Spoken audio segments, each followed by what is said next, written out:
The exercise I'm going to show you in this video is called the clock or the compass stretch, and it's one of the best flexibility exercises for your legs and hips all around. So it will stretch your glutes, your hamstrings, your quads, your adductors, almost the entire hip joint and your legs, all right? And I'll be showing you how to do that in this video. The flexibility guy, Coach Elia. Hey everyone, I'm the flexibility guy, Coach Elia, and in this video I'm going to show you an exercise which is called the clock or the compass passive variation, because there's also an active variation, but not in this video, another one. Here I'll be showing you the passive variation, but before I start, if you want to work on your legs flexibility, hips flexibility, no better than the split. There's no better than the splits, and you can check out this book, Split Hacking, to master your splits. In here you'll find plenty of stretches to learn the splits and drastically improve your lower body flexibility level, and you can check it out following the link in the description down below. With that said, let's start. Alright guys, so this is a really simple exercise. I love doing it as part of my warm-up, as part of a warm-up routine for the lower body. A lot of people ask me, how should I warm my hips, my legs up for a flexibility routine? Here's how, alright? So use this exercise here, it's excellent. Just need a yoga block, that's it. So, there are three main positions we do want to do during this exercise here. So make sure you understand all the three positions, alright? It all starts from a lunge, all right? So we do want to start in a lunge position, much like this, all right? On your yoga mat or wherever, all right? And you perform a lunge position like this. You push your hips down toward the floor, all right? And you do want to measure the depth of your lunge here, all right? Now, as you are in this position here, you flex your back foot like this, all right? Back toe flexed. You raise your trunk up, so you don't want to stay like this with your trunk folded toward your front leg. You do want to raise your trunk up, the yoga block next to your front leg, and from here, just raising your trunk as high as you can. You do want to close your hips, so you don't want to arch your hips too much. So you do want to posterior tilt and lift the back knee. You do want to repeat that 6 times, all right? So 2, 3, 4, 5, and 6.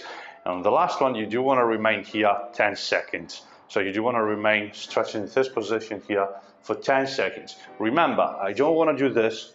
I do want to do this instead, all right? So trunk up and hips closed. I squeeze my butt to do that here. All right, I keep a nice tension over there. I keep my torso up like this, all right? And I hold the stretch, all right? That's the first one. Then, touch the floor, with your back knee. Then, you raise your trunk up, put the yoga block over here, and you turn, and you see how I'm turning my back leg in like this. It's just a turning movement of the leg, which is going to externally rotate. Now here, my foot is aligned with my knee, all right? So foot aligned with the knee. I do want to maintain that leg, much like in a lunge. All right, I was in a lunge. I do want to maintain that leg, but I do want to turn my body to the side, much like this. And now I have my body in the same line as my front leg. I do want to start on top, which is this position here. From here, I do want to go down with my hips, and I do want to touch the yoga block with my bent legs hip. This one, the one with the knee on the floor. So I do want to go down, as you can see here, I'm touching, I'll come back up, and I want to repeat that for 6 repetitions. As you can see, as I go down, this knee goes out. Here, I do want to open my hips forward. So I do want to push my hips in front of me. I'll come back. That's the exercise, 6 reps. On the last one, I do want to maintain the position here for 10 breaths, all right? Like this. And every couple of breaths, I do want to force my hips down until I can really easily touch the yoga block with my hips. And if I can do that, I can move the yoga block slightly closer to the front legs glutes, like here, all right? 10 breaths, that's it, all right? Last position.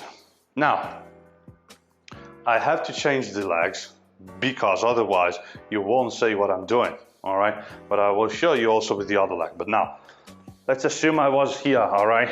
I'm just doing that with the other leg, but you are in the same position. I was here, I'm gonna turn again this way, all right? Now, as I am here, I do wanna put this leg in, all right? Like this, all right? As you can see, I'm just turning the leg in. So I'm putting my ankle on the floor instead. Now, I put the yoga block right over here next to my front foot, all right? Right over here. And I put my hand on that yoga block outside of the foot, all right? Right here. If you need more height, just turn the yoga block, all right? No problem, you can do that. Let's assume you are here, all right?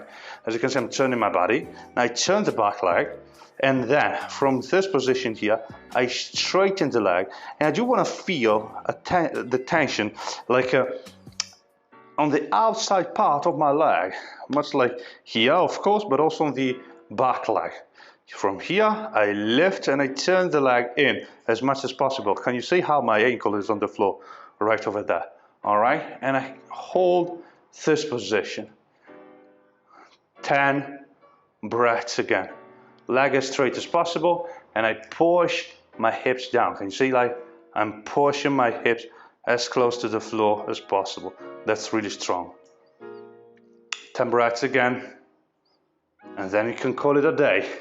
All right, so these are the 3 main positions of the compass stretch or the clock passive variation.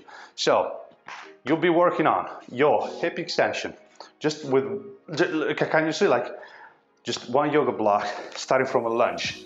Easy things. But you'll be working on your hip extension, so on your quads and the iliopsoas flexibility for this leg when you do the lunge, etc. And also a little bit on your hamstrings flexibility as well. Here, as you go here, you work on your hip abduction and on your hip flexion here. It's a combined movement, all right? So adductors here, hamstrings and glutes here, a lot. And as you go on the last one, which is really interesting, as you move, so as you go here and you turn, can you see, like, I'm not turning the leg out, I'm forcing my leg in like this, all right? And I'm straightening, all right? I'm gonna be working on the front leg, so on the leg I have here, on this one, all right? I'm gonna be working on my glutes and on my hamstrings, but also on the outer part of my leg here, so the external glutes, etc., on these muscles here, and on the glutes as well, of the back leg, with a movement which is not hip abduction. Hip abduction is this, all right, when the leg goes out. But there, I'm forcing my leg in, which is a neglected range of motion most of the time. And with this exercise here, you'll be working also on that. So, 4 ranges of motion, 1 single exercise. Almost every muscle of your lower body involved during this exercise right here. And it's excellent, guys, trust me. Now, guys, I know that you may have a lot of questions, a lot of doubts. Maybe some of you will give this exercise a go, or maybe you already knew that and you have some questions or doubts. Leave a comment down below, because I'll be really happy to have a chat with you, to talk about it, and to, yeah, you know, spread the message, talk about this wonderful flexibility exercise. Also remember that if you enjoyed the content and the explanations, you can leave a thumb up and help me grow this YouTube channel. It means a lot to me, guys, and you know that, all right? So with that said, that's all from the flexibility guy, Coach Elia. Use this exercise to improve your legs, hip flexibility. For those of you who are asking me, what should I do to warm up my hips before a flexibility workout? You can do this, all right? Enjoy the stretch. Bye.